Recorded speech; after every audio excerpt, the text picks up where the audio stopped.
Well, good morning, everybody, and welcome. I'm Jim Steinberg, Dean of SAIS, and pleased to welcome you here to this extraordinary, exciting, and important conference on global digital governance and US-ROK cooperation.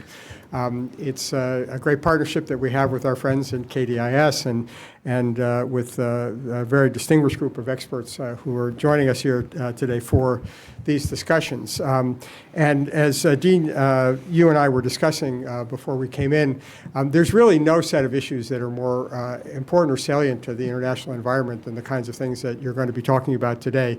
The revolution in digital technology and all of the associated aspects of big data and the like are posing enormous challenges for governance. And I think we're only beginning to scratch the surface. We see the problems, we're only beginning to scratch the surface around solutions to it. So it's really especially important both to have this conversation and to talk about it in the context of US-ROK cooperation, because we are two countries which have leading roles, both leading technologists in this area and leading thinking about how to build the kinds of governance infrastructure that allows these technologies to flourish but protects important interests that we share in common and in ways that are consistent with the values that we also bring to the problem of data governance. As I was telling several of our colleagues here, after my 8 years in the Clinton administration, I spent a year at the Markle Foundation, which was a foundation that was very much focused on these issues of digital governance 20 years ago, and got my first schooling in some of what were then some of the emerging issues and solutions.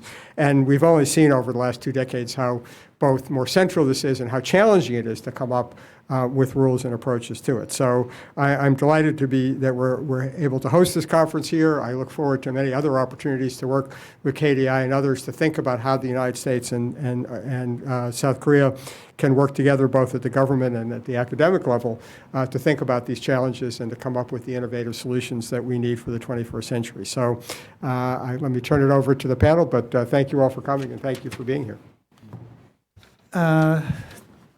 Dean James Steinberg just left. I'm very glad to be here to help open this conference on a very important topic. And I must say it feels great to be back in DC. Nearly 3 years after my last visit, which was January of 2020, right after my, getting back to Korea, the pandemic started, and I'm thankful that the pandemic seems to be, well, not over. The worst phases of the pandemic are behind us. Although the pandemic is still lingering, we have other, even bigger problems, global problems at hand, such as climate change, geopolitical conflicts, stagflation, and so on, that are testing our ability to understand and to cooperate and act wisely. In this context of enormous global challenges, I believe it's important for South Korea and the US to broaden and deepen their mutual cooperation beyond their traditional concerns centering on the regional security issues and bilateral trade issues. This is in fact what the partnership between SAIS and KDI School ultimately aims to promote.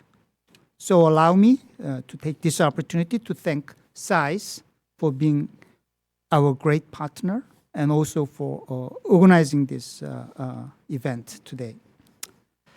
There's no doubt that building a framework for global digital governance is one of the areas where South Korea and the US need to expand their cooperation. We need to build a governance structure that does not stifle innovation and data flow while safeguarding privacy, data security, and healthy competition in the digital economy. So I'm very excited about today's conference, and very much looking forward to listening to the wonderful group of experts present here. And I'm ready to be educated and enlightened. So thanks a lot for taking your time and sharing your insights and ideas. Let me close by once again offering my congratulations and appreciation to our partners at SAIS for hosting this wonderful event. Thank you very much.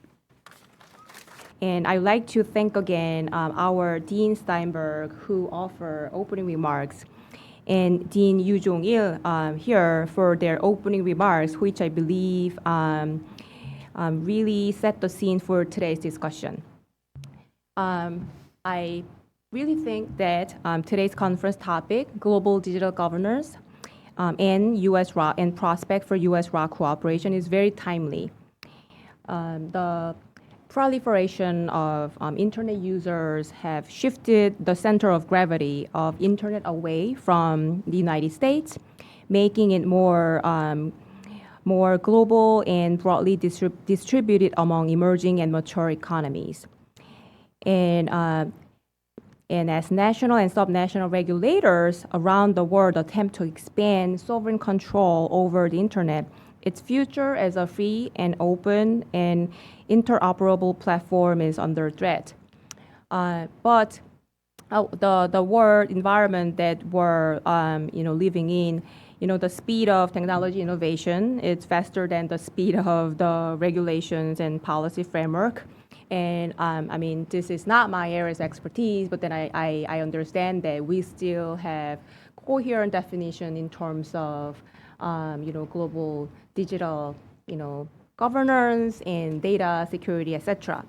So I believe that U.S. leadership in digital governance, working with its close allies and partners like South Korea, is very important to map out a strategy for effective and sustained multilateral engagement on these issues.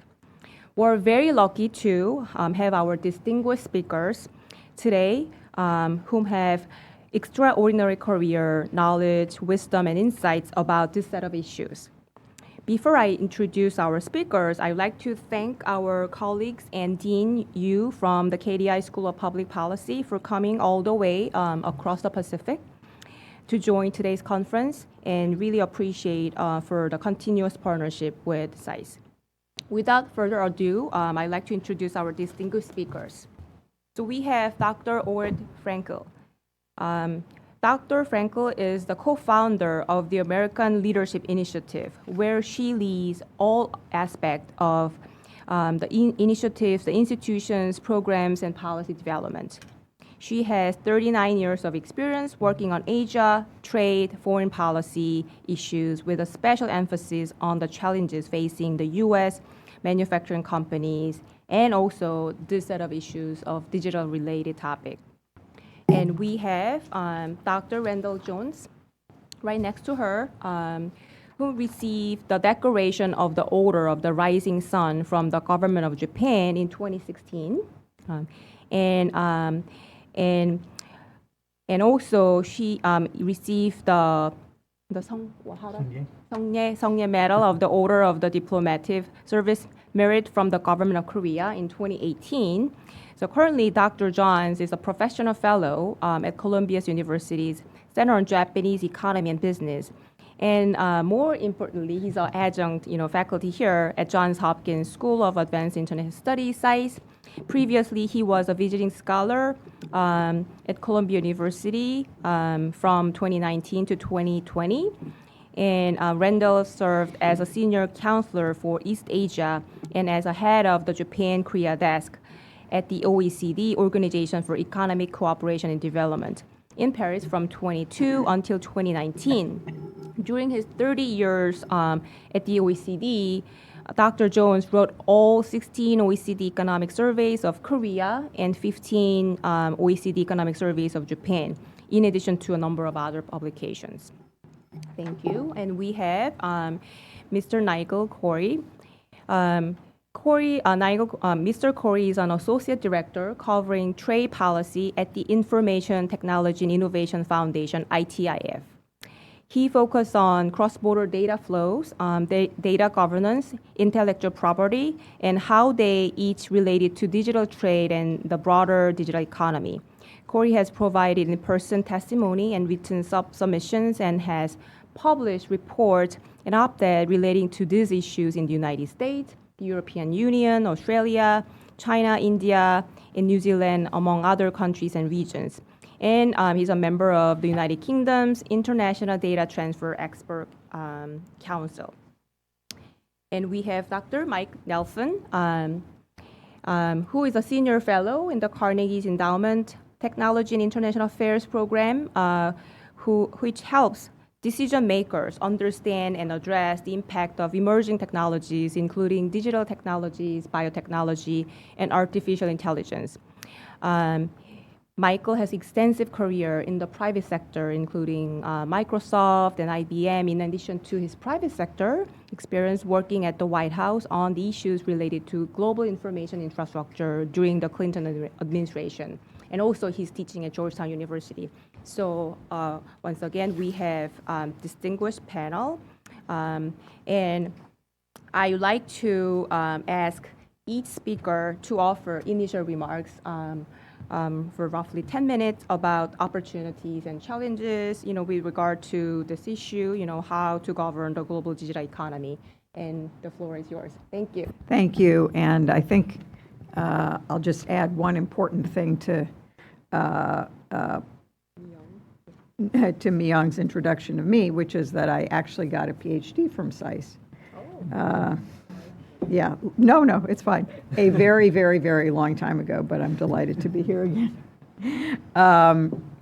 So, as she mentioned, the use of digital technologies has really escalated dramatically over the past decade, and, even more so during the pandemic, where it really created a lifeline, for many people who found themselves on Zoom or seeing their doctor, over on video or ordering groceries, and certainly for a lot of small businesses that were able to shift to online. But it also created a lot of challenges on global governance and regulation of these technologies, which really just hasn't kept up. In the absence of global governance, individual countries, have really adopted a wide range of regulations governing cross-border transfer of data, privacy issues, storage of data, and many other issues. Some countries have adopted, some of these regulations, have included elements of protectionism, whether the intent is to preserve local jobs or protect local technology companies, which may discriminate against other non-local companies and workers. My organization, the American Leadership Initiative, and others, like Nigel's, have been urging the U.S. government to really reassert its leadership role in setting global digital standards, both to protect American businesses and workers, but also to set global standards that are open, transparent, and democratic. And I think we feel this is especially important, in the face of China's Digital Silk Road Initiative, which really has promoted standards of state control, disinformation, censorship, and surveillance. And I think this makes today's discussion about U.S. and Korea partnership really relevant, because Korea is an important U.S. trade partner, really on technology, innovation, and democracy. So it makes the conversation timely and important. In the region, in the Asia region, there are already several digital agreements. There's an agreement between the U.S. and Japan, U.S.-Japan Digital Agreement. There's the Digital Economy Agreement between Singapore and Australia. There's the Digital Economy Partnership Agreement between Singapore, New Zealand, and Chile. And I should mention the last agreement, which we call DIPA for short. There are a number of other countries now that have indicated interest in joining DIPA. So we are really encouraged that the U.S. and Korea are also both part of negotiations for the new U.S. Indo-Pacific Economic Framework for Prosperity, commonly known as IPEF, which is really a broad agreement between the U.S. and 13 economies in Asia, ranging from India, Japan, Korea, ASEAN, and all the way out to Fiji. IPEF is really, it will be including a digital chapter, which is just starting to be discussed by the countries. In fact, there's a negotiation session right now in Singapore as we speak. So just looking at what digital governance includes, there are traditional digital provisions, which are in the agreements we mentioned, as well as the U.S.-Mexico-Canada agreement, USMCA. The movement of data across borders, which really governs the company's ability to operate without, being able to send data across borders, and whether that's someone, e-commerce between here and Korea, whether it's getting your x-rays read by a doctor halfway across the world, or whether, I worked for GE for 26 years, and one of the things they would do was they had power plants, let's say across groups of countries in Asia or Europe, and would collect data from all of them to really be able to rationalize, when is the peak use of data? When do we, ramp power up? When do we ramp it down? Things like that. How do we coordinate wind and gas? So being able to do these things across countries is really critical. And really, when we think of digital these days, a lot of people think of Amazon, Google, et cetera, but really everything is digital. Manufacturing is digital, all services for sure. And so, it really affects, as I said, it affected GE as a manufacturing company. It affects really every company you can think of these days. So it also affects companies' abilities to operate in a particular country in terms of storing their data. Do they have to use local infrastructure or build redundant data centers? In other words, some countries have provisions which mandate that you have to store your data in their country. And, that's not efficient. It's more efficient to have a data center covering several countries or regions, and it also very much limits what you can do with that data if you have to store it locally and you can't share data across regions. There need to be mechanisms to ensure robust security and privacy standards.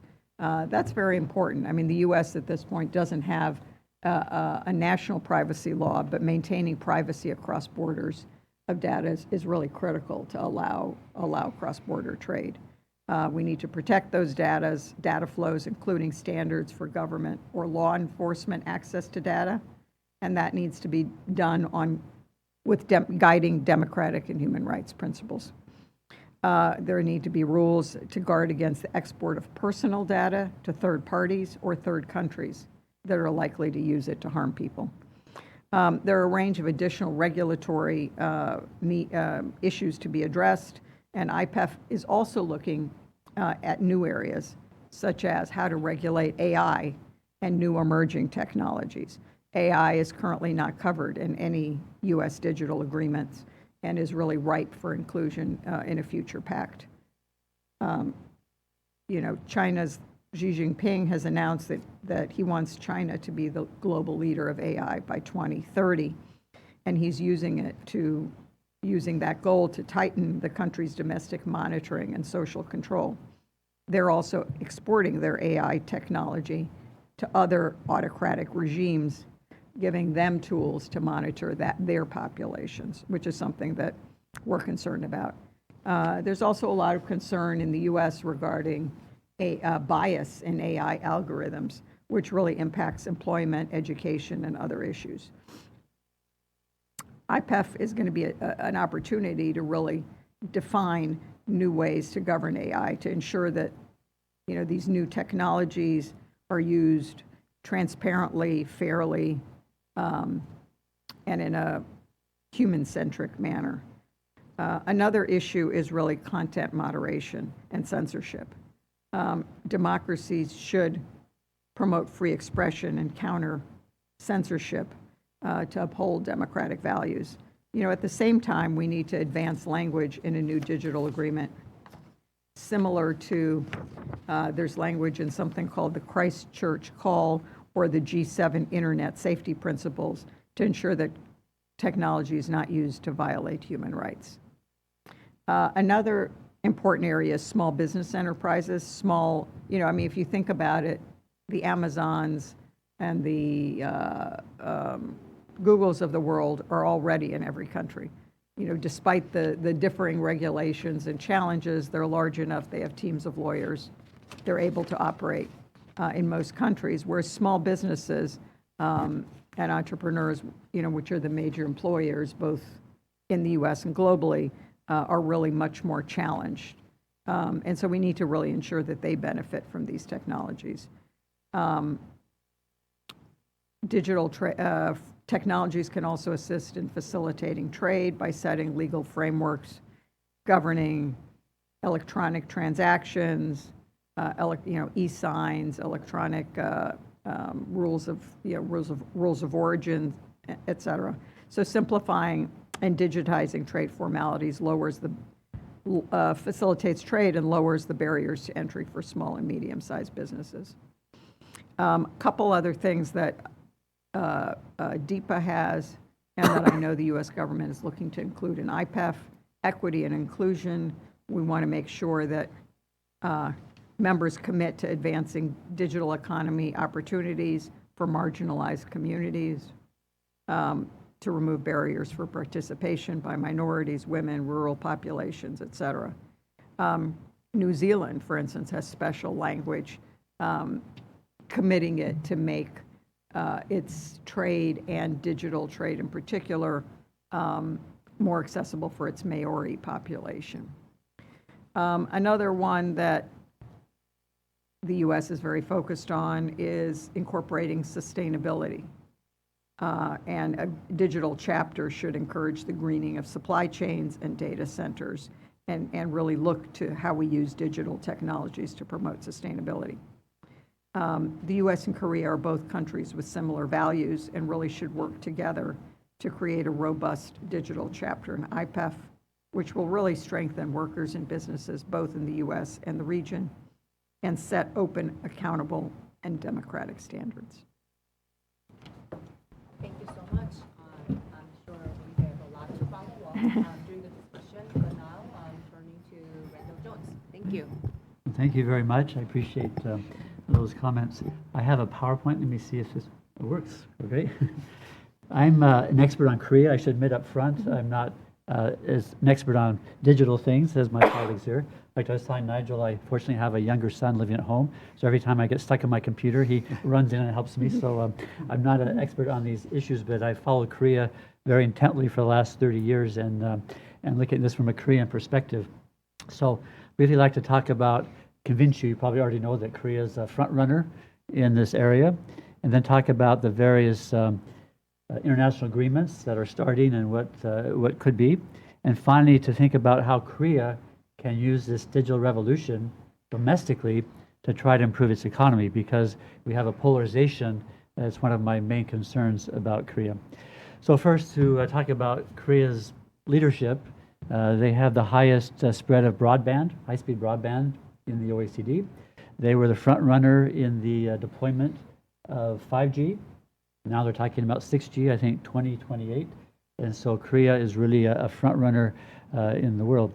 In terms of R&D, Korea invests more in ICT R&D than any country except Israel as a share of GDP, and it's ahead of the US. And so Korea is a front runner in research and development to create new inventions.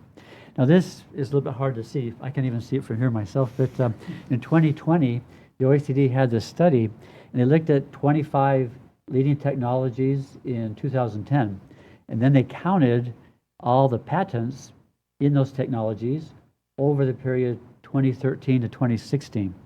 So they looked at IP5 patents, which means the 5 main intellectual property organizations, China, Japan, Korea, US, and EU. And they counted how many they had. And so out of these 62,000 patents in these 25 technologies, Korea had 21% more than any other country. They're the red on this chart. And US was behind with 19%.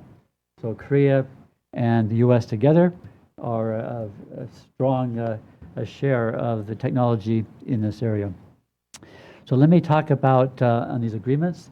I think some have been mentioned already, but I've noted 4. October 2021, Korea was the first country to be invited to join this Digital Economic Partnership, DEPA, I guess as we say, which groups Chile, New Zealand, and Singapore. And then in the same December, Singapore and Korea had a bilateral agreement, a digital Korea-Singapore digital economy agreement. And that's the first one Singapore has with another Asian country, showing Korea's prominence. And in December, Korea became the second Asian country to get a declaration of the EU stating they have adequate data protection to allow free exchange of data under the EU's General Data Protection Regulation requirement. And then finally, in July 2022, the UK agreed to a data digital adequacy agreement. That's the UK's first agreement since they left EU on this topic. So Korea is active in these international agreements and moving ahead. Many people point to the Japan-US Digital Trade Agreement as perhaps being a model for a Korea-US agreement. I have my friends in the Japanese government who I talk to often, and they're not big fans of this agreement. They think the benefits go to Google, Apple, Facebook, and Amazon, and that Japanese companies don't really benefit. And this agreement is really focused on trade.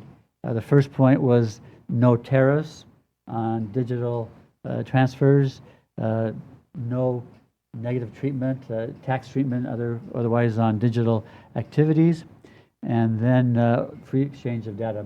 So this is very much based on kind of the principle that was announced in the Osaka G20 summit on the free exchange of data.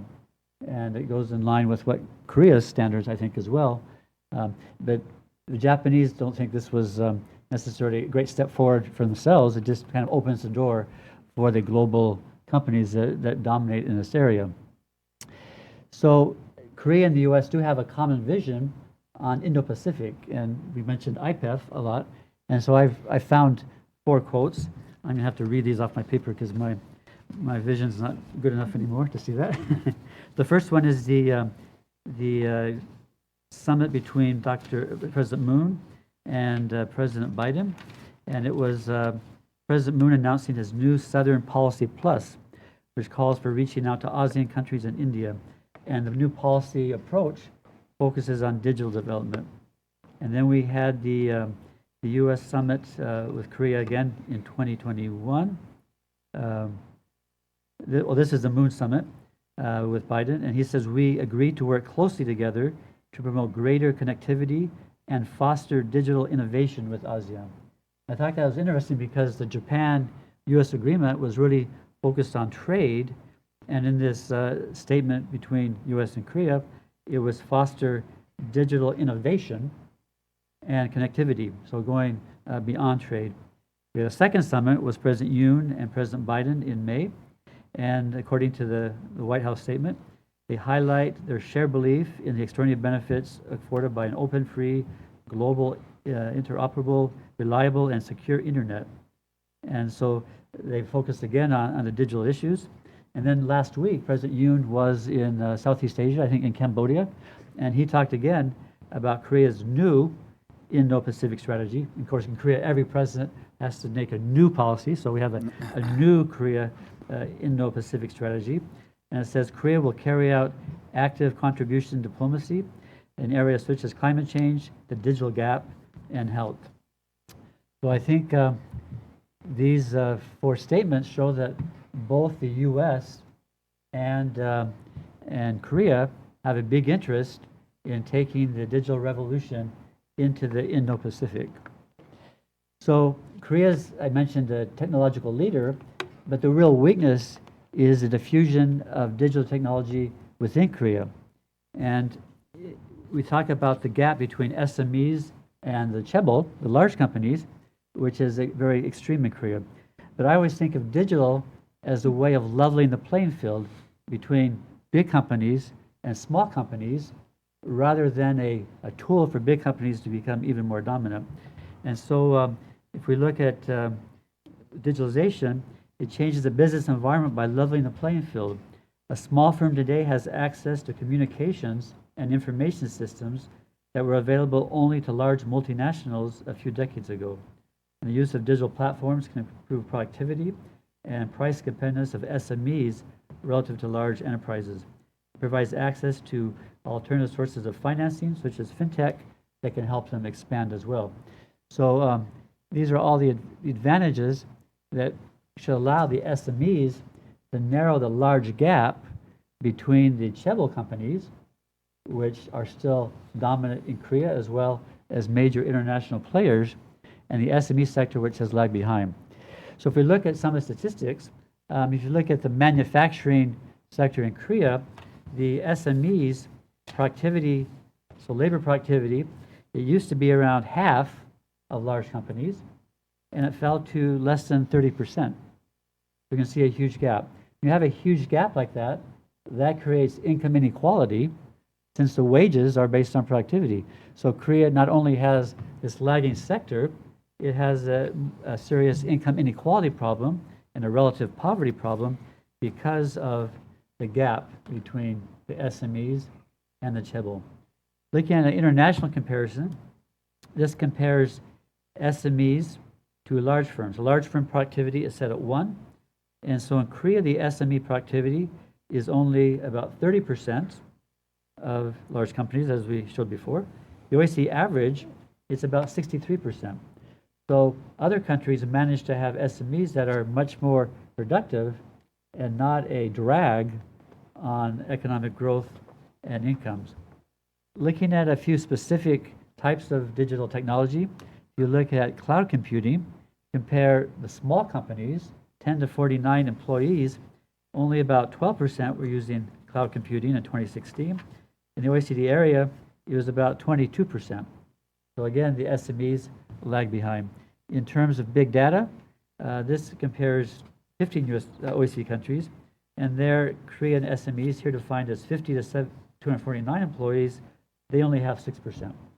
So we see the SMEs are failing to introduce the new technology that is available. We look at why is this a problem? Why aren't they introducing this new technology? Well, the first problem is they don't have the financial resources to do it. Many SMEs are barely hanging on. Many of them are zombie companies, which means walking dead, that they're not really viable. And so the idea of investing in new technology is not really a good option for them. One factor is many SME owners are getting older in age. And this is really a problem in Japan because about 50% of the SME owners are over age 65, and large are over 70. They're not going to invest in new technology just before they sell the company or give it to the children or close it up. And so these SME owners don't have the incentive, and they don't have the finances. And they also have labor shortages. About 40% of SMEs say they can't get enough workers. Young Koreans, they don't want to work for SMEs. You ask them, who do you want to work for? 5% say SMEs, and the rest say the government, or something like KDI, a government research institute, or a state-owned enterprise, or the chaebol, or the other prime options. The second problem is that government policies towards SMEs make them dependent and make them not need to compete to stay alive and have little incentive to grow. So just to give you a few figure, I don't want to go too long here, a few numbers. In 2017, there are 288 central government programs to help SMEs. So every ministry has a menu of ways to help the SMEs.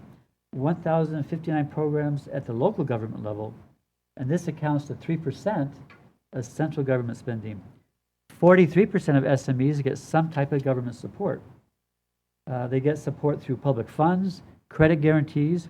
Credit guarantees are 3.6% of GDP. That's the second highest in OECD. And then they get a whole range of preferential treatment through the tax system, through hiring foreign workers, discounted prices. So basically the government, feeling sorry for the SMEs and trying to keep them alive, gives them this raft of benefits that mean they don't have to really compete. And so we have to find ways to make the SMEs become competitive and try to invest in new technology. We look at the key problem in terms of technology is they don't invest in R&D. SMEs account for only 23% of R&D spending, of business sector R&D spending. So it's the chaebols, and especially Samsung and Samsung Electronics, who are accounting for the bulk of it. And finally, I should mention that the other side of this, the flip side, is that the service sector is very uncompetitive. The service sector, SMEs employ 90% of service sector employees. So the service sector problem and the SME problem are really the same side of the same coin. So the gap in productivity between the service sector and manufacturing in Korea, it is 42% as productive in services as manufacturing. And on a world comparison basis, in R&D, the service sector is only 8% of R&D. So in Korea, we have lagging services, lagging SMEs, have not caught the digital revolution. And until they do, Korea is going to have a polarized economy with problems of inequality and poverty. So just to conclude, Korea is the front runner, a front runner in many areas, and they're actively looking for other ways to engage. The IPEF is one way. You look at Asia Pacific, there's 2 million people I read don't have access to internet. And a lot of them who do are on 3G or 4G, so there's scope to try to use IPEF or other organizations to bring the digital revolution to the IPEF area. And third, this will solve the polarization problem in Korea and allow them to go from the middle of OECD countries towards the top. And finally, the IPEF could worry about connectivity and spreading the internet. They can worry about accelerating the shift to 5G and also the rules to strengthen the legal and regulatory framework. So let me stop here and turn the floor to Nigel. Thank you. Thank you so much. Thank you. Good morning, everyone. Firstly, thanks to SAIS and Beyond for the invitation to speak here today. I appreciate my prior panelists setting the groundwork for us. I suppose I'll fill some of the gaps and provide a few more additional add-ons to what we've already spoke about today. But just to sort of set the scene at the highest level, when we talk about global data governance, what we're talking about are the rules and regulations that affect both the data and the conduct for the technologies that we all use every day. Because the internet is a global technology and data flows naturally across borders unless governments enact artificial restrictions. And the problem is now is that obviously data and digital technologies and their production and use is a critical input into economic productivity and innovation. What we say, like the global race for innovation advantage, is focused on innovation and increasingly the use of data. And it presents a particularly acute problem for Korea because it's increasingly around how do they use and extract value and insights from data, which, as Randall was saying, they haven't quite mastered that type of skill set yet to take them from where they are, which is very sort of impressive as a world leader in a lot of mainly hardware ICTs, into the service data-intensive sectors. And so what we've seen, though, is competing approaches that are by different countries enacting rules and regulations around data and digital technologies, which fundamentally undermine the ability of firms, small and large, from any sector to engage in digital trade. The traditional trade barriers of the 20th centuries were tariffs on physical goods crossing borders. The barriers and issues we're talking about today that are central to the debate about global data governance are behind the border regulations. And the global trading system as it exists at the World Trade Organization just isn't well geared to address those. So all the agreements that we've spoken about thus far, whether it's IPEF or DEPA, are basically trying to fill the gap as the traditional rules are increasingly out of date and irrelevant. And given it's obviously the focal point for competition and trade these days, it's important that the United States and Korea and others sort of set them so that they fit their broader goals for supporting an open, rules-based, competitive global digital economy. So that's the landscape. And so because there's no single organisation that deals with data or digital trade, it's incumbent upon individual countries or groups of countries to come together to set these new rules amongst themselves in the hope that they provide a model that's attractive to others for them to join, and thus over time will develop into sort of global norms.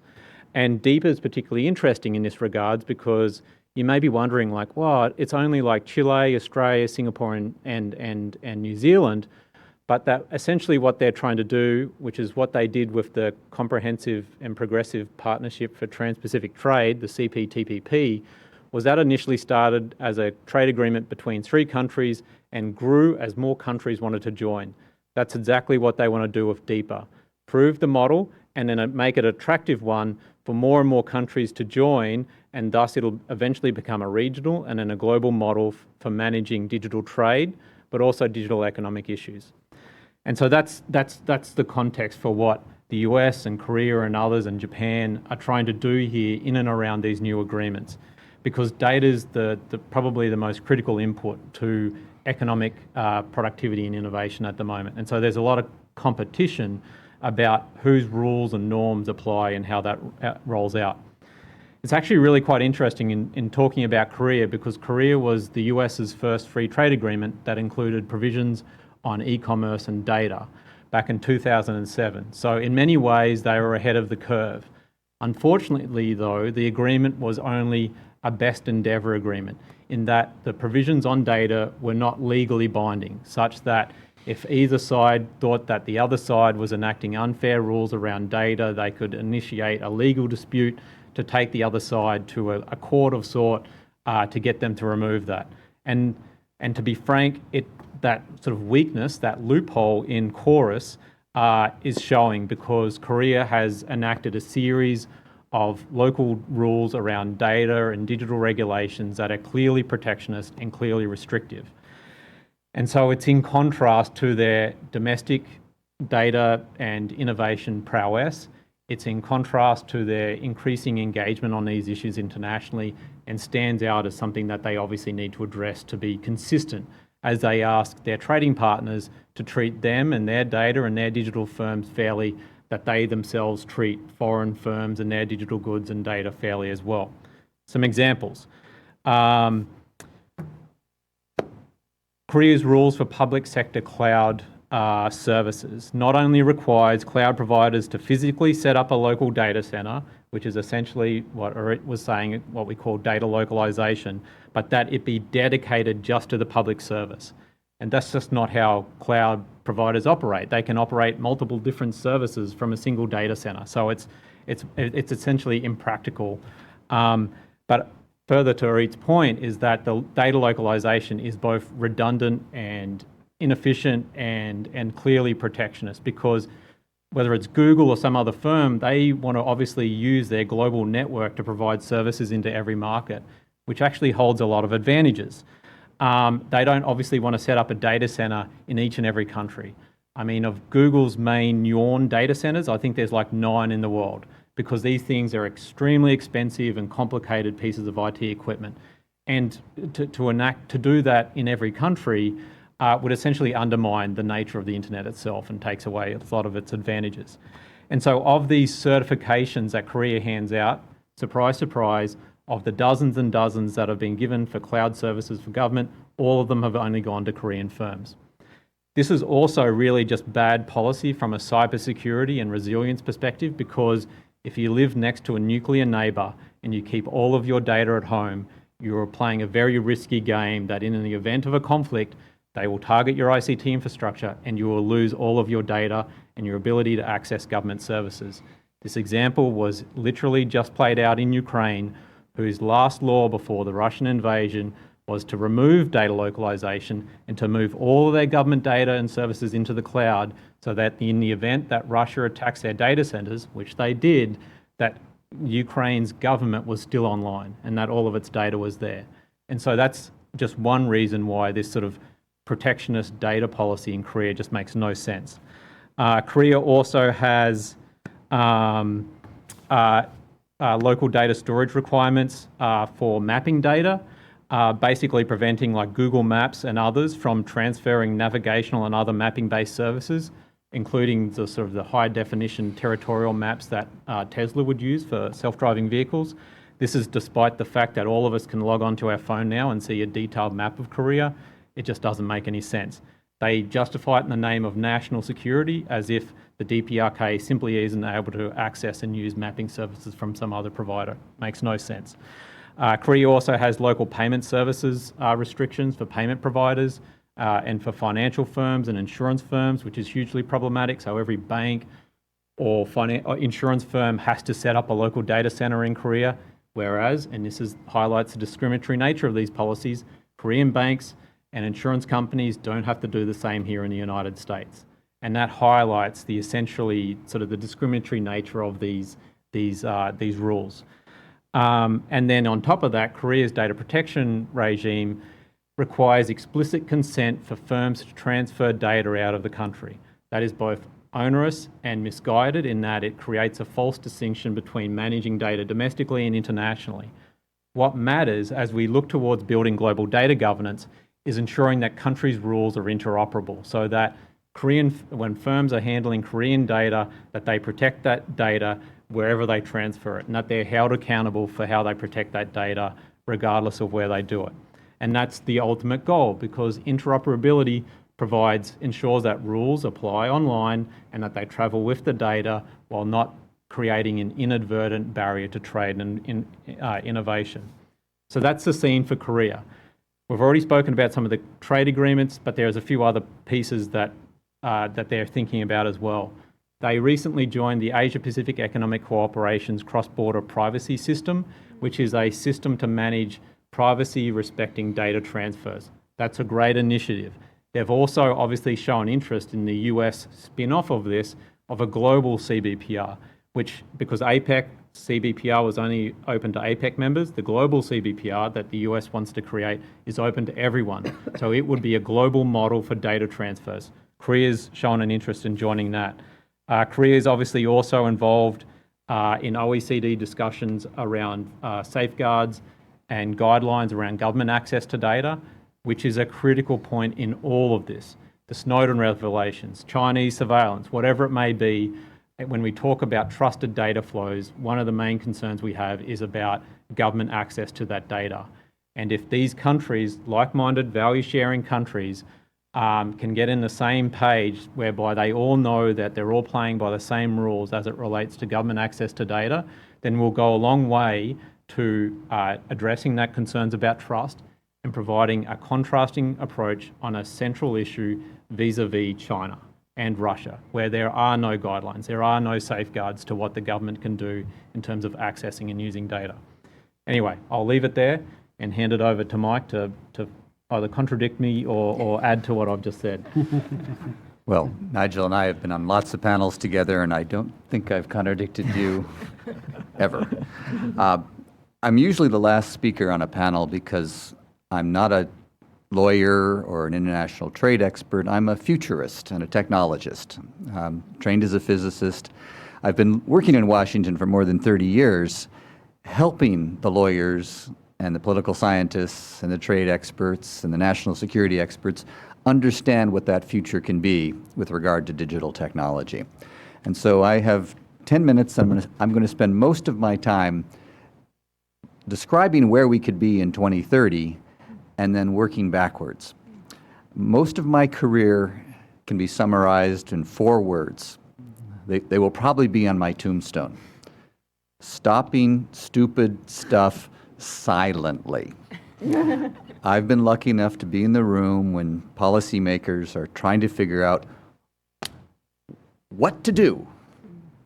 They understand they need to do something about these technologies, and often they are focused on the right problems, and almost always they start with the wrong assumptions and the wrong answers. And so I've been able to be in the room either as a government official or as a corporate person working with them to understand the future. So let me describe real quickly where we could be if proper policies are put in place. We've heard a lot about the different technologies that are defining the digital transformation. Obviously, ubiquitous broadband, not just 5G and even 6G, but the satellite links that Elon Musk and others are deploying, a lot of very exciting new capabilities with fiber optics. We just set a new record of terabits per second over a single optical fiber. Obviously, we've seen this radical increase in the amount of storage and computing that cloud computing can provide, about a factor of 3,000 in 6 years. I mean, this is kind of not so noticed, but we're all living it. We used to take lots of pictures, now we take lots of videos, and somehow that's all being stored and made accessible.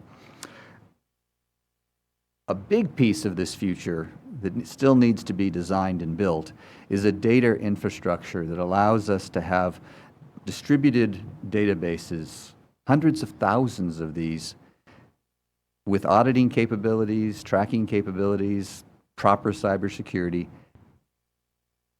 deployed in a way that allows you to pull together data from thousands of different data centers using intelligent agents. So the normal model that people have is we're going to suck all the data into a few big data oceans run by a few big companies, and that will be where the data lives, and we'll do great things with it. That's not the model we should be working for. We should be looking for a data sphere defined by all these different centers run by different organizations who have made a commitment to the people whose data is stored in those facilities. It's quite the opposite of what we have today, at least here in the US, where the data brokers and Facebook and Amazon suck up all the data about us, and they use it for their purposes rather than our purposes. So this is an important model. I call it the data sphere, but there's a lot of different terms: data unions, data trusts, data spaces is the term the Europeans use, but it hasn't been built yet. And I'll come back to that later. Fourth piece of this is a lot of open source tools, particularly for machine learning, and we're seeing some very exciting things happening in that area. The Internet of Things devices that are being deployed. Soon we'll all have 50 or 100 devices in our life that interact with the Internet. Getting them all to work together and having ways to secure their data is another one of the areas where the US and Korea need to work together. And then we have to get at effective, decentralized cybersecurity solutions. Again, it's not a matter that we're going to build moats around our data. We need to have cybersecurity built in at a very granular level so individual packets of data are well protected, tracked, and we can see what happens. And then the other big exciting opportunity is what's often referred to as edge computing. It's not the opposite of cloud computing, it's quite a complement to it, but it means that we're going to do more and more of our computing very locally, and again, these edge computing devices working together with others to find the data we need, process it in exciting ways, and provide answers to all of us. The problem in realizing an integrated approach to all these pieces and putting together all these technologies is that within each government we have conflicting goals. And we particularly see this in Korea. I commend to you a couple of reports that we did recently at the Carnegie Endowment. These were funded by the Korea Foundation. One is called The Korean Way with Data. We worked with collaborators in Korea to examine how they're protecting data, how they're restricting the flow of data, as Nigel is one of the world's experts in this question of data localization, and particularly the adverse economic impacts that happen when countries try to control it too tightly. We also have the last chapter, which is a very important one and growing more important, and that is on the Korean efforts to regulate internet interconnection. Basically, it's an incredibly stupid piece of policy that we're working very hard to change, that requires all of the smaller companies providing online services and ISP services to subsidize the 3 largest phone companies in Korea. Korea has had the cheapest broadband prices in all of Asia. That was the case until 5 years ago when they implemented these services, and they are not seeing, everybody else is seeing decreased cost of bandwidth because of technological progress. Because of these policies, Korea has flatlined. You're not getting cheaper bandwidth, and a bunch of very exciting services are not being deployed in Korea because of this subsidy system that is costing the startups that want to compete with the major phone companies a lot of money. Anyway, that's the last chapter. It's the chapter that's gotten the most attention, and I'm very glad for that. And then just 2 months ago, we put out Data Governance Asian Alternatives. What's interesting about this is we looked at Korea and India and compared the different ways in which they're approaching data. And I think Korea and India have a lot to learn from each other, and I know the US can learn from both as well. So that is where I think we can move forward, learning from each other. I've been working in data governance and internet governance for 30 years. And when I started, the engineers were in charge, and they were simply trying to make things work for the engineers. Then the companies got involved, and they started pressuring government to invest more in this area and to develop policies that promote the growth of the internet, all very good things. And then about 10 years ago, we had the start of techlash. And this is partly because of the Snowden revelations, partly because of some unscrupulous behavior by certain large tech companies. But this led to a very major change in the dynamics when it comes to policy making. Until that point, policymakers were very gun-shy. They didn't want to do stupid stuff, and they wanted to first do no harm. Well, now their attitude, particularly in Brussels, is let's regulate it before anything bad happens. So rather than first do no harm, it's prevent any harm we can imagine. And that is leading to a lot of really unfortunate constraints on what the future can be. The only thing worse is what started to happen in the last 3 or 4 years, and that is geopolitics intruding. I was just in India 3 weeks ago, and I'm going back in 2 weeks for the Carnegie Global Digital Summit, Global Technology Summit. And the whole focus is on geopolitics because we're seeing technology policy defined more by the relationships between countries than by the need to meet the needs of citizens. This is particularly true in India, where they decided to block more than 200 Chinese apps. They have been a leader in developing all this great technology, and Indian business people have been leaders in using the best tools available around the world. But because some Chinese and Indian soldiers got in fistfights in the high Himalaya, they actually have a zone where you can't have weapons. You just have the soldiers sitting there on the border. Well, they got in fistfights and started throwing rocks at each other and killed a few people. Immediately, the entire information infrastructure of India was changed. So geopolitics is intruding. It certainly happened under the Trump administration. We had some very vague proposals for clean networks and clean apps in an effort to block technology flow and data flow to China.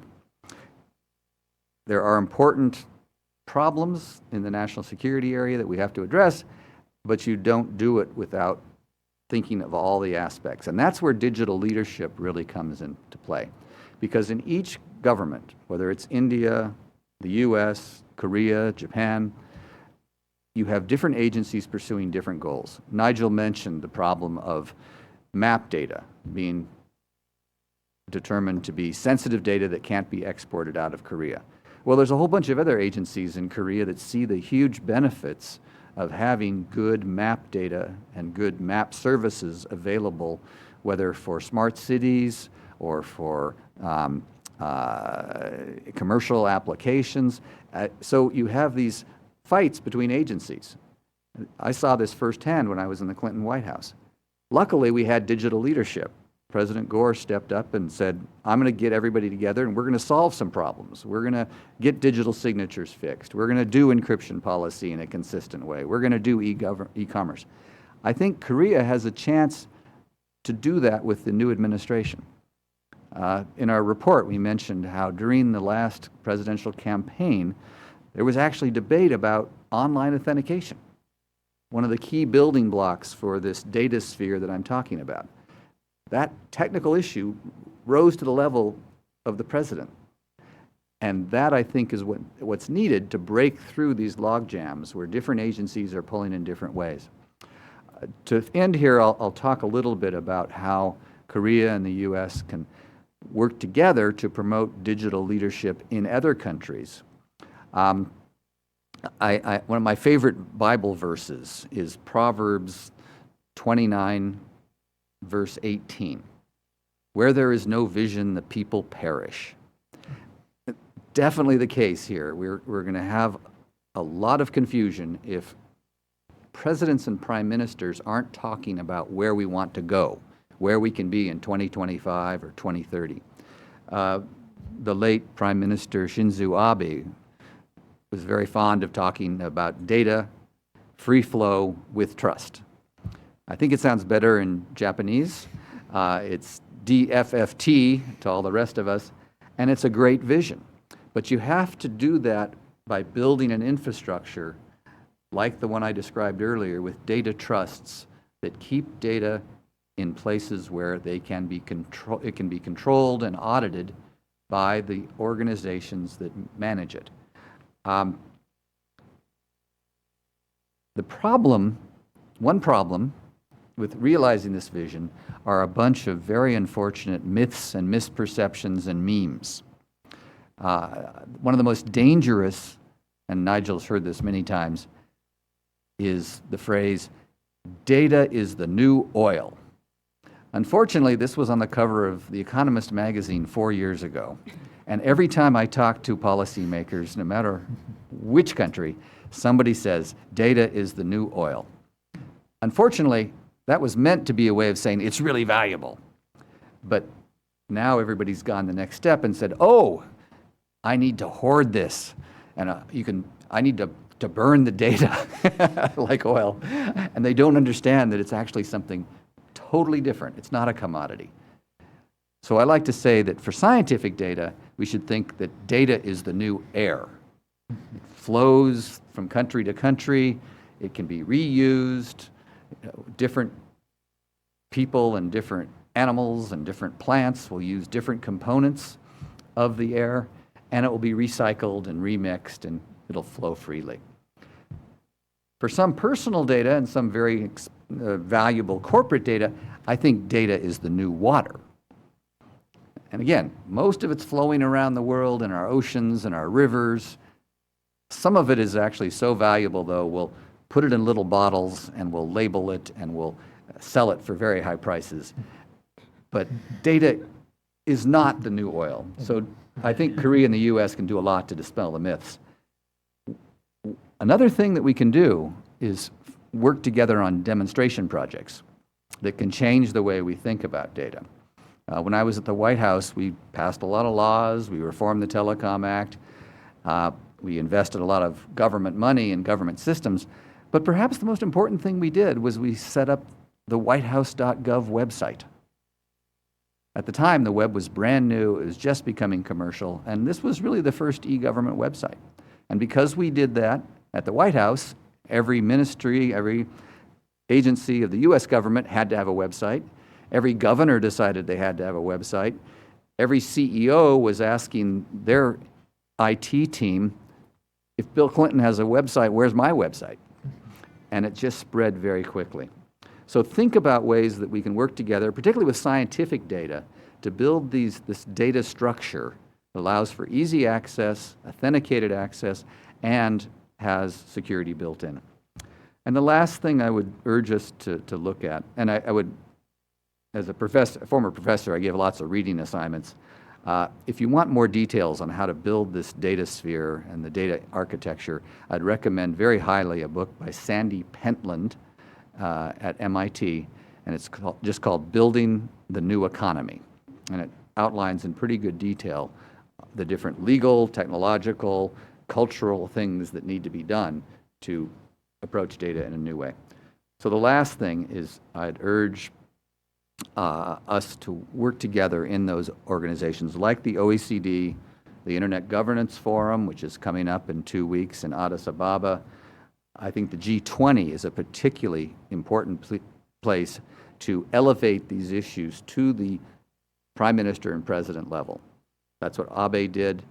Unfortunately, at the most recent G20 meeting, there wasn't a lot of talk about this, partly because Ukraine, and climate change. But the next one will be in India. And I was just in India. I'm going back, as I said, because the Indian government is going to make digital issues a very high priority. And I think Korea, the US, India, working together with our allies can really paint a picture of where we can be in 2030 and make sure that we have in place those high-level policies that will get us there. I know I talked for more than 10 minutes, but a lot to talk about. It was great, and I mean, very, very interesting discussion. I learned so much, and so here's what I would like to do. So I was actually going to ask you this question. So, we have this multiple agreement, GDPR and CP, what is it? The CBPR, and then DEPA, and then also, Korea, Singapore bilateral agreement. Is it possible to set up a single multilateral framework or organization with a mandate to govern this digital economy sector? That was what I was going to ask you. But then, since I already, basically heard your You heard me say the answer is no. Yeah, right? So but also I wanted to, go back to, Orit's talking points on just thinking in terms of this IPEF, because what we're seeing and what we're talking, what does it mean to the United States, and then what we can do within the IPEF framework, and then also your reactions to other, fellow speakers, I think. How about this? So starting with you. Sure. I'll give my thoughts, and I'm sure panelists can jump in. One just answer to your first question. Look, I think the ultimate goal, it's a little pie in the sky, would be to have a global, governance agreement. Unfortunately, there are a lot of countries with a lot of very different views on that. And the WTO has been trying to launch an e-commerce agreement, with fairly low-level standards because there are 143 countries, but the WTO includes countries like China and Russia. So those negotiations have been going on for years and aren't necessarily reaching conclusion anytime soon. So I think the hope for IPEF, and I think as Nigel mentioned, with DEPA, with some of these, is that it becomes a model that over time, hopefully, at least similarly aligned countries can join into. So yes, I think ideally IPEF would be a model that would include certainly all the things I've discussed. I think one of the challenges for IPEF, certainly in the digital side, but more broadly, is that it's not going to be a treaty. It's an executive, it's a framework agreement. It's not going to go through Congress like many of our traditional trade agreements. So likely a lot of the, so there's a question about enforcement. There's a question about what kind of commitments will be made and how I think some of the language will be hortatory, saying that countries will make best efforts to do some things. I mean, hopefully there'll be some firmer language on some of the basic rules. But, I think a lot of that is to be ironed, and it also includes a very broad swath of countries, from countries like Japan and Korea that are very sophisticated, and Singapore, and Australia, New Zealand, very sophisticated, to, Fiji, which is, really at a different level of economic development. But ideally, it's going to set at least a fairly high-level bar, that is really going to be the start of some global regulations.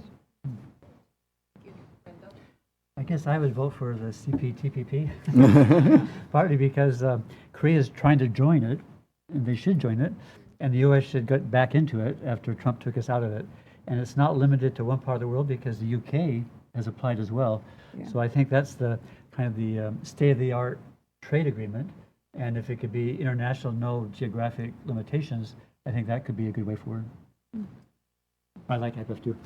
Well, I was going to say, number one, I'm thinking of the realistic. I don't think the U.S. is going back into CPTPP. And also its digital standards are much lower. I mean, it's based on the original IPEF, which was negotiated, more than a decade ago. So, To your primary point, I mean, the reason we see all of these agreements, to use a phrase that I'm sure the academic audience will appreciate, is the evolving architecture, in that there is no single organisation because the conflict is too great.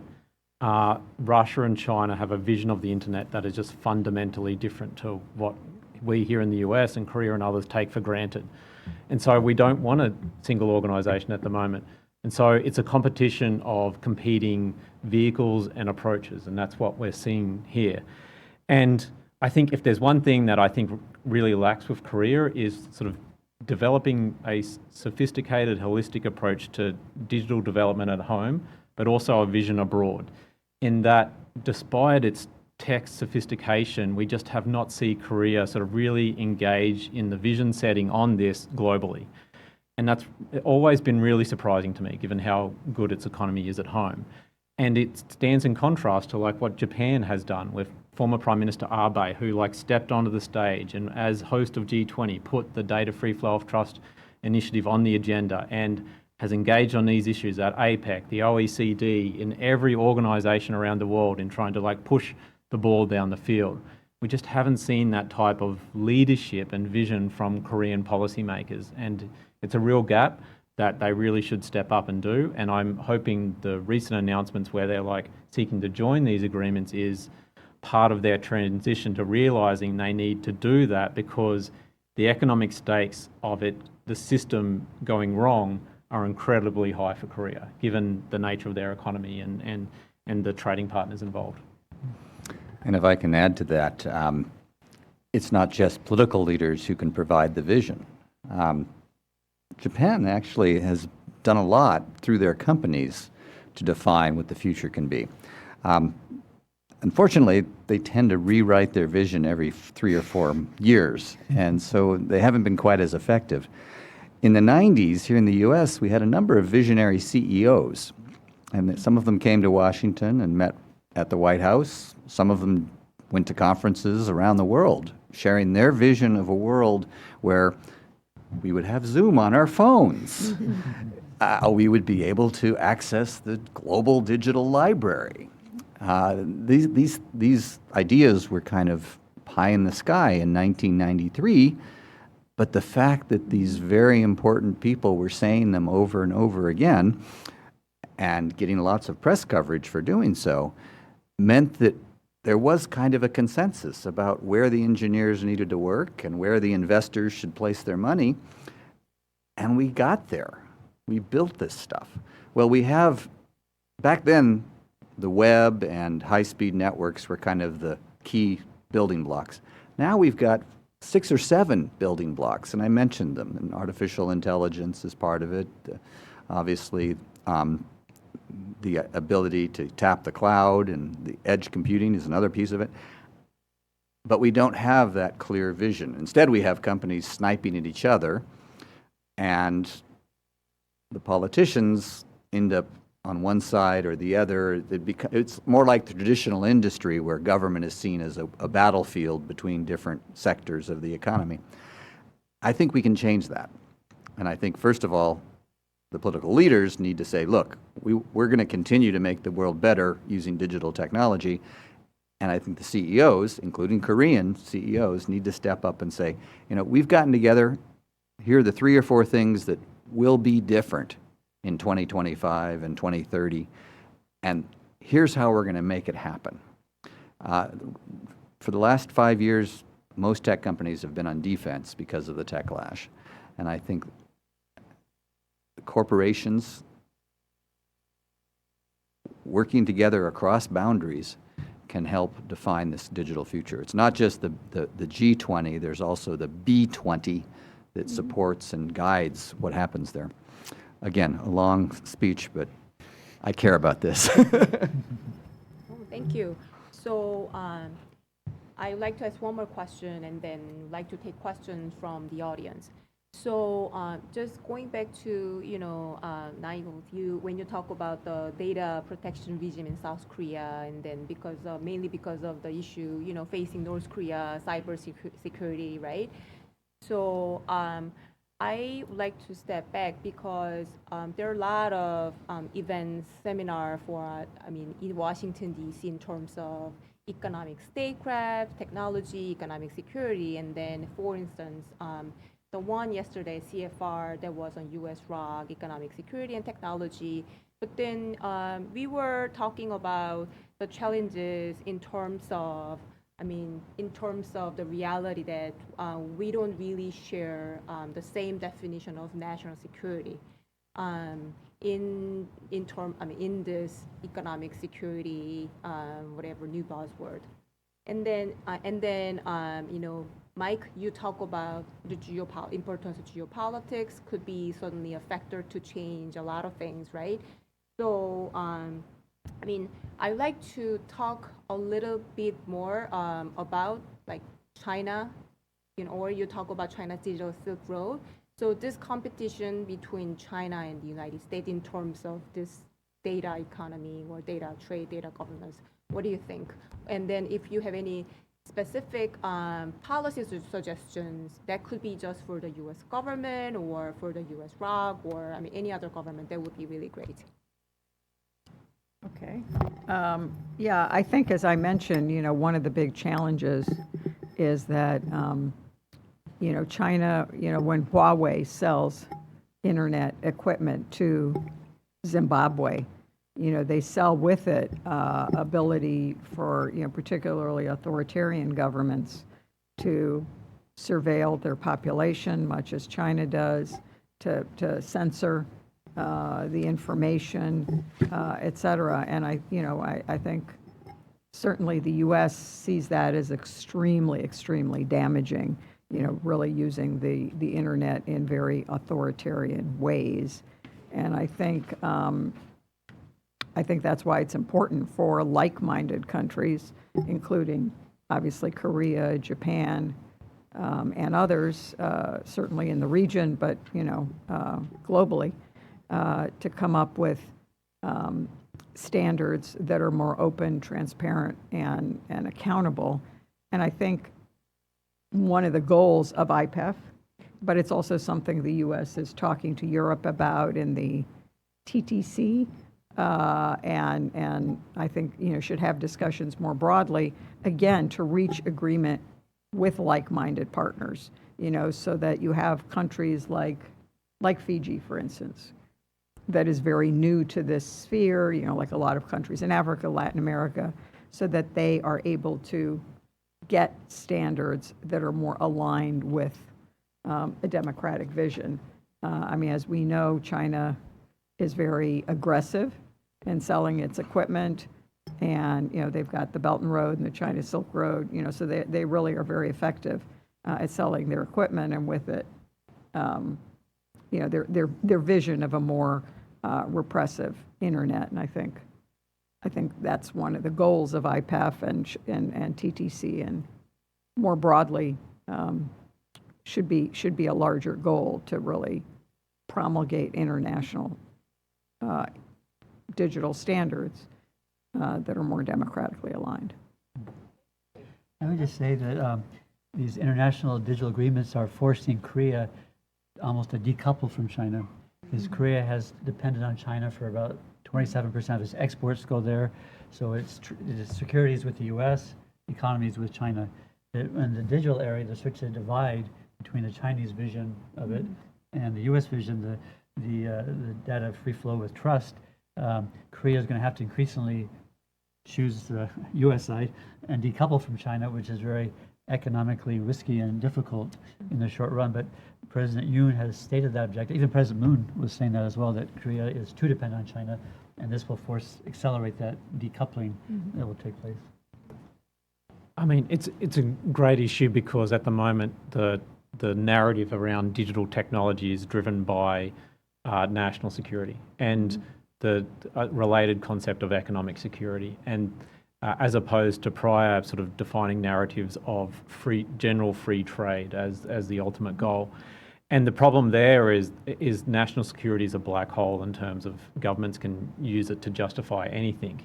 And so for those of us, like the United States, that believe in an open, rules-based global economy, it's important that as they do it, they're sensitive to how they do it so that they don't set a bad precedent, which is what the US did in trying to ban TikTok and WeChat, which India just took to the next level, and doing it in a very targeted, nuanced way that doesn't affect allies as collateral damage, and so that they can recognise that Korea, Australia, the EU, UK or others are trusted partners, and so don't also get caught up. Because the contrast there is that China just fundamentally conceptualises and applies national security and cybersecurity fundamentally different to the United States and the rest of the world, because in China they equate it with regime stability. And that's why China is a world leader in data localization, because having all the data there facilitates easy access to it for political and social control.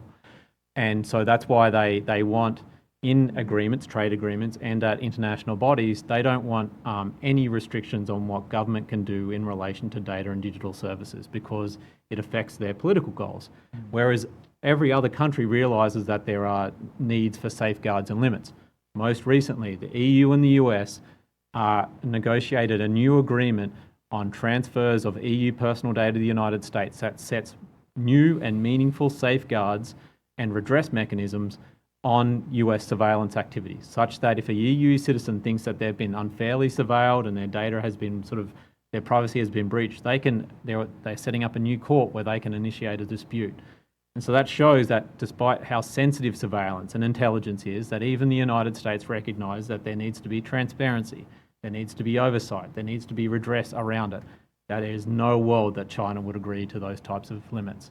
And so it's going to be what countries are prepared to do in and around that together to define sort of common spaces, common data spaces, common digital policies such, and then they differentiate themselves by how they contrast from the largely authoritarian digital states.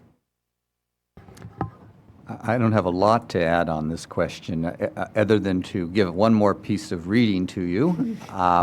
My colleague John Bateman just published a very useful report on technology decoupling, with the word decoupling in quotations.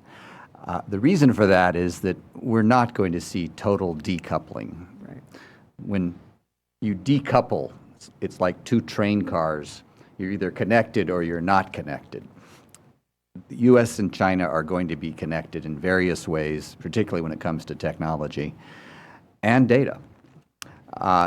And to be optimistic for a minute, I think there are places where data should be flowing freely between our two countries, particularly in the area of scientific data. If we want to address global climate change problems, we need to do more than just exchange temperature data. We need to start sharing data on how our computer models work, more data on land cover and soil humidity, and data that can only be collected in situ, that's going to help us understand the whole global climate system, from the Arctic to the Antarctic, from the tropics to the middle of the Pacific. That's an area where we should be figuring out ways to share more data more easily, verifying the data, verifying how it's being used. We've been talking a lot about DEPA, which is a trade agreement, but when I hear DEPA, I think of what the Indians are doing with the Data Empowerment and Protection Architecture. Same initials. They're looking at the technology. They have lawyers looking at the law as well, but by building this architecture for government data in India, they're finding ways that they can share the non-sensitive data and apply it in hundreds of very exciting ways and invite other countries to help them understand their own country and provide new services. So we have a chapter in this book, the Data Governance Asian Alternative book, that covers the DEPA experience. And I would, if you haven't learned that definition of DEPA, I would urge you to spend at least a minute or two reading Wikipedia and learning how things can be done differently and better. Thank you. Thank you. So, question from the audience?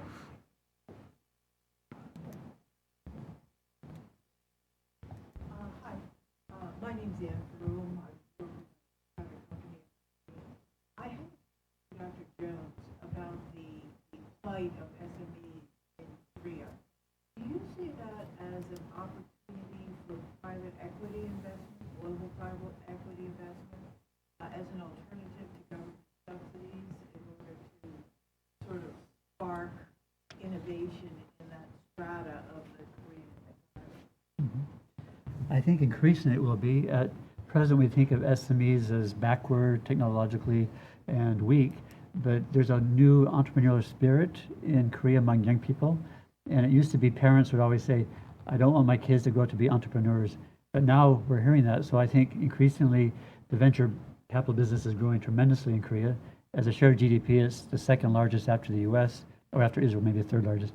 So I think it's an emerging area that will become increasingly important. So the old view of SMEs as the backward, low-tech part of Korea will change. It's starting to change quite rapidly. Tehran-ro in Seoul is Silicon Valley. So I think it should be something, a big opportunity for many investors. I'm so glad you mentioned that. I had 5 points for collaboration with Korea. I ran out of time, and so I crossed out number 4, which was find ways to reform the VC industry in Korea so it can be more dynamic, like Israel and the U.S. And so there's still more to be done. Oh, yes. Do you see any big particular barriers to that presently as there are to certain technological collaborations? I mean, if you look around the world, you see that the VC industry does best where the tax structure encourages them to do that. And again, Israel and the U.S. being the most obvious places. So some of it is tax structure. And some people say the U.S. is too lenient with the VC industry, but most countries, they don't know how to reward failure. And as somebody who's worked for 3 high-tech companies, I know there's a lot of failure even in successful companies. And so we have to have a way to allow VCs to make a lot of investments, because every so often something will be incredibly successful. Just today, on my first visit to the Venture Capital Association, they said we're very successful. 97% of our companies survive more than 10 years. And I thought, well, doesn't sound like my U.S. definition of venture capital. Yeah. The other problem is that it takes the average time from creating a company to the IPO is around 11, 12 years, which is a long time to wait to get your money out of it. So I think we need to make COSDAC, make the IPO process easier so that investors can see a return earlier rather than waiting more than a decade to get it. This is also a place where culture and communication plays a role. I mean, again, in the 90s, we were celebrating all the brilliant VCs who were investing in the brilliant startups. We're not doing quite as much of that, but we need that. We need that cycle that encourages people to go into riskier companies rather than thinking they want to have a safe, secure government job or a lifetime employment at the Chapel. Okay, this is Young Kim from KDI School, and quite a similar question, but a slightly different ones. But I'm just a usual disclaimer applies. I'm not the expert in this topic, but just curious to know whether have you observed any polarization between the within big firms and small firms in Korea? Because some of the SMEs in Korea are, very closely tied with big firms, so they are highly likely to diffuse easily with the digital technologies, but the related firms with big firms are much more likely to be isolated. So have you observed that once? Well, that's a huge issue in Korea because the subcontracting issue, the big firms basically squeeze the suppliers, the SMEs, when they have a shock. So they invest in them and give them technology, but then at the end of the day, they can renege on a contract and say, we have a shock, we're going to pay you 20% less than we planned. So what I think SMEs need to do, instead of supplying to one chaebol who has monopoly power over them, they need to supply to several chaebol so they have some bargaining power. So right now, the KFTC is supposed to monitor it, but you can't monitor millions of transactions, say, is this fair or unfair? And that's what they're called to do. And an SME says it's unfair, they can sue for triple damages. No one's ever done it. Because they do it, they break the relationship with the chaebol. And so this is a whole area. Our SMEs are better off becoming overseas exporters or trying to, but I think that's the key is to supply many different chaebol so that you don't have to be at the mercy of a Samsung or a Hyundai. You have other options. Thank you.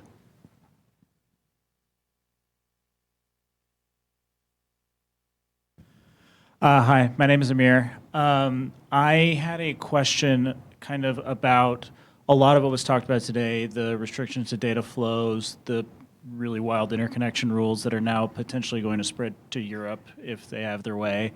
And one thing that came up briefly at the beginning, which was restrictive online censorship.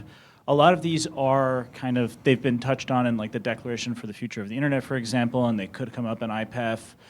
I'm curious whether, we see these, altogether these attacks kind of undermine the global and open interconnection of the internet altogether, the whole infrastructure. Do you see the lack of the legally binding framework? Ms. Cory, you mentioned it in relation to Chorus with the data provisions, but in IPEF, it's all, it's a framework. It's not an FTA. With the lack of actual arbitration that could come into play, does that undermine the ability to kind of make sure that the global internet is protected by rules that are set by the US and Korea, assuming that they can come to an agreement on things like censorship and interconnection and cloud, for example?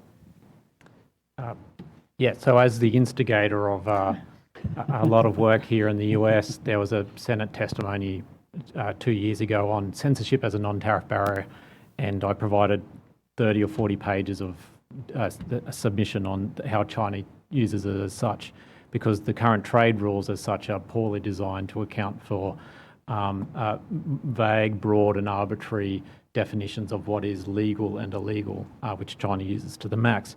And that has then informed the US International Trade Commission, which is doing a bunch of reports, which was my idea to help provide a basis of evidence for the USTR to finally do something.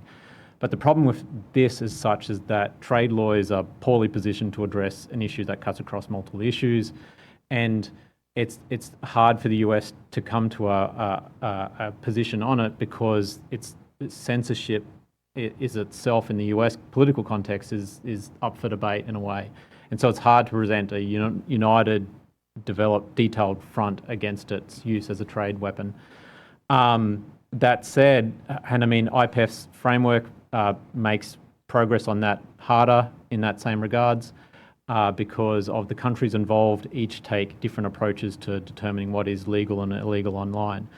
But there is a way they can get at it indirectly in terms of new rules and principles around transparency, redress, and the targeted nature of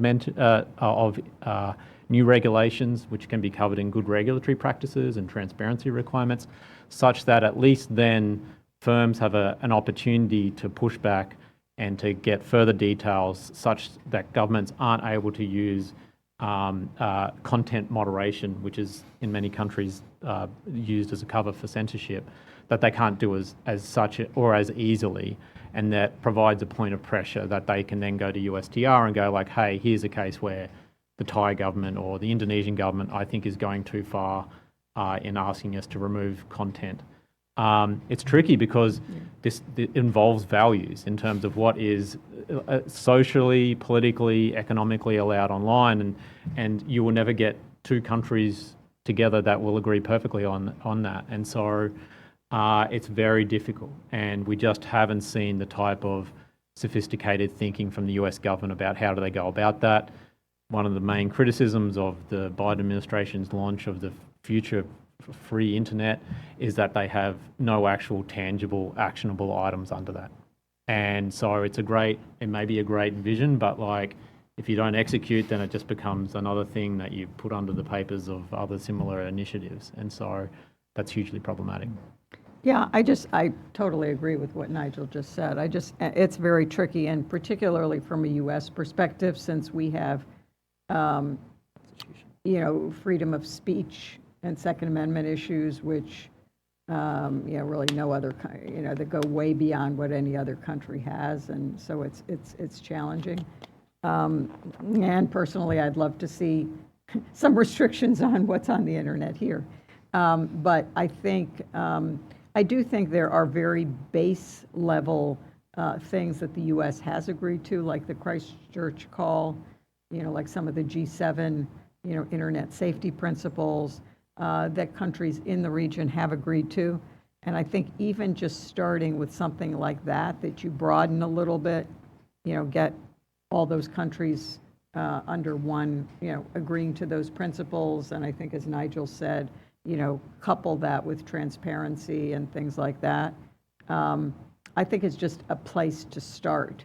And hopefully, again, you can build on that as maybe not, it would never become a global standard but hopefully you could then get other like-minded countries like the EU or Canada, et cetera, to sign on.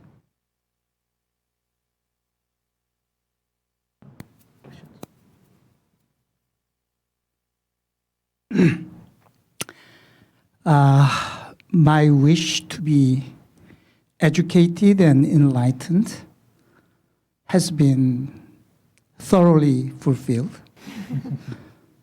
to a degree greater than I expected, I guess.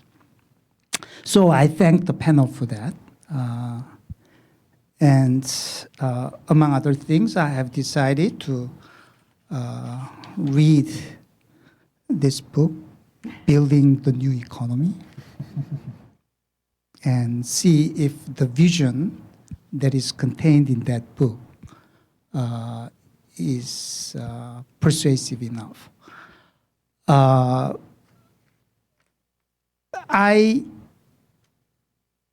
don't really know about this topic, and I'm not going to ask any specific questions, but some thoughts occurred to me listening to you all. And I would appreciate if any one of you give your responses to the thoughts that occurred to me. Very broad.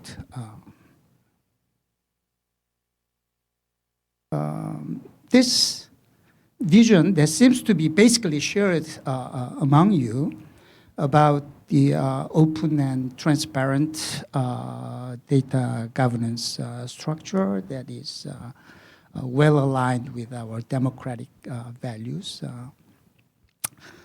Sounds wonderful, and I'm totally, in favor of that.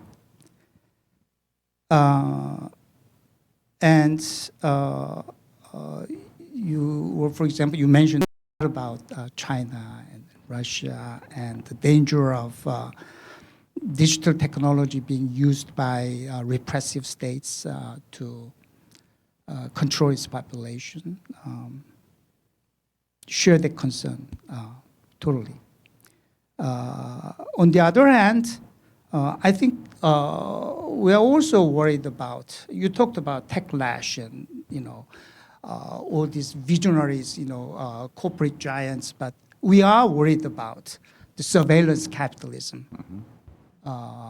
These big giant companies having, sometimes, I wonder, whether you do that too, I get these recommendations from YouTube and so on, and then I'm frightened. How do they know that I have?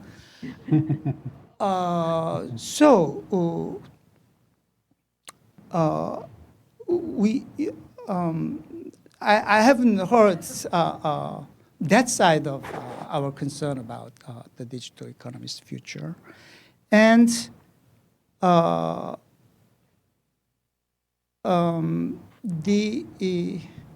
there is a little bit about of concern about or critic of Korean policy. I totally understand your criticism, and even though I'm not really well versed in this area, but instinctively I share your views on those criticisms of protectionism, and actually the beneficiaries at the big firms tend to be the big firms and so on. But is United States really committed to open, transparent, rule-based trading and data governance? It depends which agency you talk to. Trump, for example, cited national security as an excuse for restricting steel imports from Canada. Yeah. So you talked about what Indians did after fist fights between the soldiers. But what is this? And so we were hoping that the U.S. policy stance, trade policy, and will change after Trump is not, president anymore. But what do we see? Not really much change. And recently, I'm sure you all know, in Korea, there is a great deal of concern about IRA, Inflation Reduction Act, and the electric vehicle, subsidies, and so on. What I really hope that this what was that vision? Decentralized data sphere, and liberal and rule-based trade and data governance. But we'll have to work all very hard. But what I'm saying is it's not just Korea. There's a lot of work to be done here, it seems to me. So that's what I thought. Yeah, no, I mean, I agree as such, but it's a matter of the countries that are broadly like-minded and working together, continuing to do so in a way that is consistent to how they generally approach trade and economic engagement, with new concerns about economic security and national security, and doing so in a sensible way. And that's the challenge. And I mean, we're seeing much more economic engagement through new mechanisms, whether it's the Quad or IPEF or such, outside of the usual traditional vehicles of trade agreements. And that in and of itself is a change in economic statecraft. And so I think, there's still things the US could do much better domestically and internationally, but I think it presents a better possibility for us to get to a place whereby we can get to a new baseline of how the rules apply around trade and data and technology between generally like-minded countries. Because again, without them working together, the vacuum will be filled by states with values and interests that are very different to our own. If I can urge you, in addition to reading Sandy Pentland's book on building the new economy, you see the movie. Sandy has done a number of very good 15, 20-minute YouTube videos describing this new world, and it's a very effective way to understand the difference between what we have today and what we have tomorrow. And let me finish with three other thoughts. The first thing I learned in Washington when I came to Capitol Hill was still the most important. Always have a good bumper sticker. You have to have 7 or 8 words that describe what you're working for and why. And hopefully it's memorable and it's powerful. When it comes to the internet and the cloud, my bumper sticker is, we want no one to be in control and everyone to be in control. And that has been the secret. I mean, you commented on how you want certain things kept off the internet. We can do that if each of us has our own little filter system, rather than relying on some national censorship. And the other thing that I talk to policymakers about is the 4 things that should drive policy. These are the 4 answers to any tech policy question: competition, innovation, transparency, and just recently I added empathy, understanding of what the customer or the citizen needs. Until recently, I thought companies were sort of in charge of knowing what their customers want and giving it to them, but that's not normally the case anymore. So empathy is important here, but CITE, that's the answer to any question about tech policy. Thank you so much. So data is the engine of water, right?